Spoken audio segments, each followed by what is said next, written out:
Hello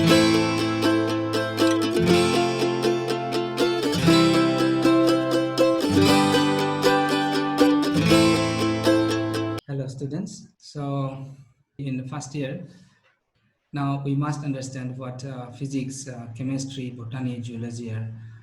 Physics is the study of laws of the nature. Now what kind of laws? So laws that governs gravity. You understand? The gravity, the solar system, the flow of water in our rivers, okay, through the jungle, the change of your seasons, how we can see something, how we can hear, regarding light, electricity, electronic gadgets, okay, how they work, even the nuclear, fusion, nuclear fission, nuclear fusion, etc. So here in physics, we study those phenomena of the nature. We study the laws of the nature, how they are governed. Now we see how do we study.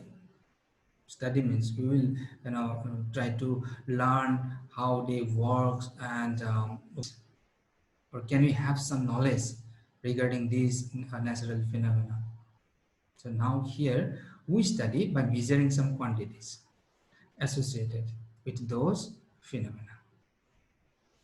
Okay, some quantities like x, y, z, something. We will put any some characteristics of that phenomena. Now you see, here we will study only those quantities by measuring them. How we will study? By measuring them. And thereafter we will become like fortune tellers.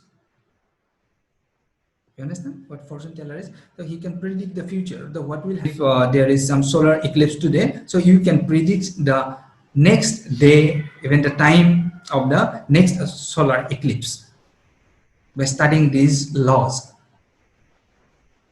How? By measuring some quantities associated with those phenomena. Like if we project a rocket launcher right at this time with this much of speed in this direction, then we can say that we can see the picture of the Mars surface on our supercomputer or whatsoever. So we study the phenomenon by measuring some quantities. And the subject of study of the nature is called physics now, right? But we all know that there are a lot more quantities in the nature which are there, but we do not know how to measure them. Or in other words, we simply cannot measure them. We exclude those parts in our current physics study. Is it clear? We exclude some qualities or quantities of the nature. Then we will study the physics. That means whatever knowledge we have got is not enough right now. Whatever knowledge in physics is not enough or complete.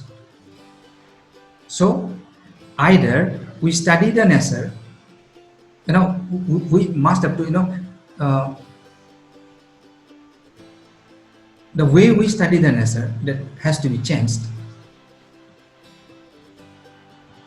or we'll have to find some ways to measure those unmeasurable quantities of the nature. So here in our physics study, what we will do, we will study only some portion of the nature in our current physics. Rather, we can say, or I will say that we will study the history of physics, which is called physics. All right, so let's start. Okay, your physics journey of physics from your first year.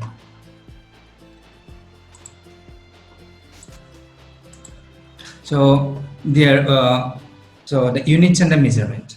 This is the second chapter. Now, in the units and the measurement, we can divide the chapter into your this physical quantity and their various units.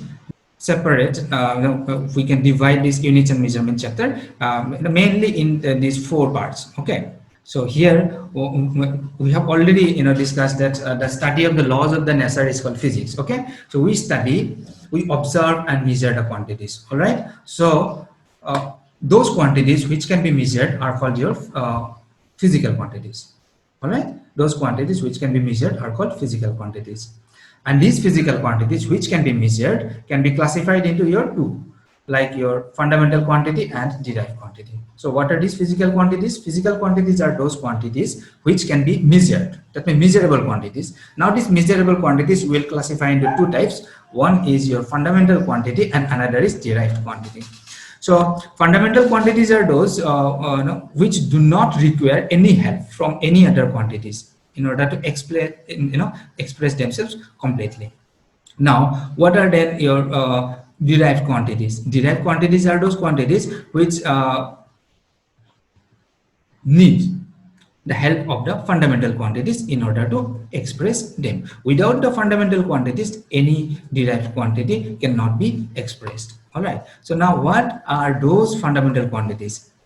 In mechanics, mechanics means where we will apply apply some force, or there is some force involved in it. Okay, that is called mechanics. So in mechanics, we will have three fundamental quantities. What are those? So those are length, then your mass, and your time. Length, mass, and time, and all other quantities, whatever we will measure, those will be termed as your derived quantities.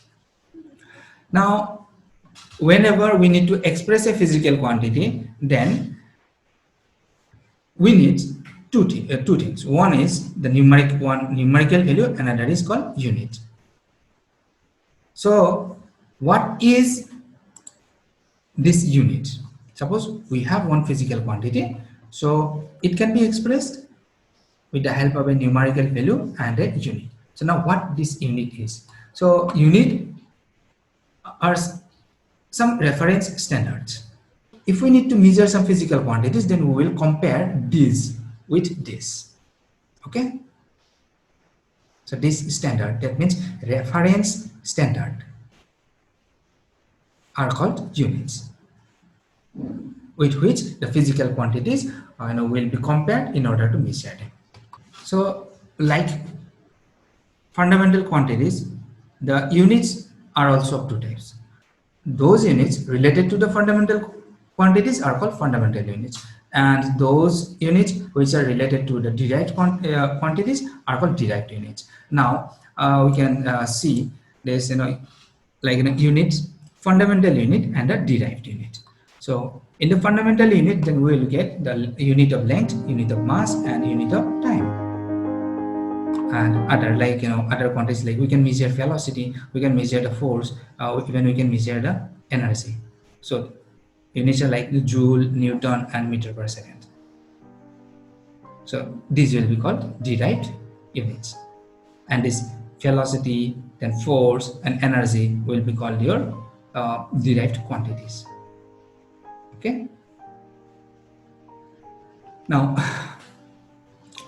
same definition here.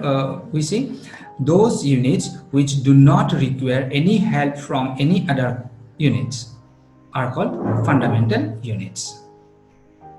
So those units which require help from the fundamental units in order to express them are called derived units, right? So now there is something called metric system. So metric system means what? It is the system of measurements. Okay, it is a collection of your system of measurement. So the system of measurement is called metric system. Metric means you're measuring something. So what happens? So measuring these fundamental quantities like length, mass, and time are different in different regions, in different languages, in different places, all over the world. So somebody will say foot, the length, unit of length is foot. Somebody will say in a meter, somebody will say in your centimeter. So different places, they have different of your unit systems. So as we are studying from Western view, so in our physics, they have given that there are three metric systems. And we also have one metric system. Okay, like we measure gold in tola, ek tola, 2 tola, something like that. Okay, in our marriage. So what is tola then? Tola is also a unit of measurement. Okay, again we have some furlong, and we had the unit of time in prohor, first prohor, second prohor, and the third prohor, like that. Okay, and so we also have one system of measurements, but now those things we will not consider, and if there are any other system of measurement we will not consider. We will say that metric system, uh, it is of mainly three types. So metric system, in metric system measure the fundamental quantities. The first is your MKS system, meter, kilogram, second system. All right, and next is your CGS, or centimeter, gram, and second. FPS, foot, poundel, and second system. That means you can see here, as you see, this is the metric system. So metric system we have classified into three: MKS system, CGS system, and FPS system. But FPS in England, all right, and rest in Europe and in France. Now you see we have got three fundamental quantities. One is the length, another is the mass, another is the time. So in order to find their fundamental units, in MKS system we say in meter, in CGS system we say in centimeter, in FPS system we say in foot, and the unit of mass. So mass is a fundamental quantity, so its fundamental unit in MKS system is your kg, in CGS system this is gram, and in FPS system it is called your pound. And unit of time is same for all the three system of measurement. Now you see, similarly we can see here.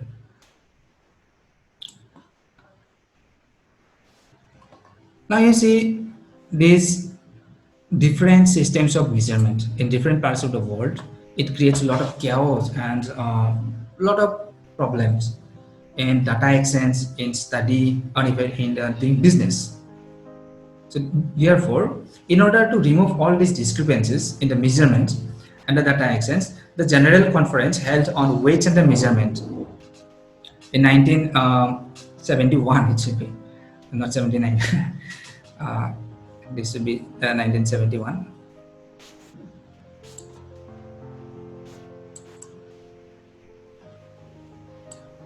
Okay. So they proposed one coherent and internationally recognized system of measurement, which is known as SI system. So the units associated with the fundamental quantities in this system are called SI units.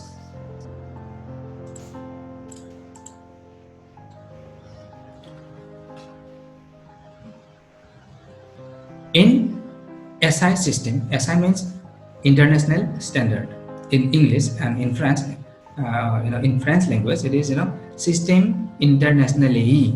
That's why SI. So as the conference was held in Paris, so the name of the term is given in France actually. SI, system internationally. So in system internationally, that means SI system, there are not three, they have considered how many? Seven fundamental quantities and their corresponding fundamental units. So those units which are associated with the fundamental quantities in SI system are called SI units. Okay, so this class will be we have to finish here. So anyway, so these will be your homework questions. You can do this. What do you mean by physical quantity, and what are fundamental and fundamental quantities, and how many types, and what are those, and what is derived quantity, and 3 example of derived quantities. What is unit, and why it is required, and fundamental and derived units. What is fundamental and derived units, and what is SI system. Okay. and how many types of SI units are there. So anyway, so thank you, and see you in the next class.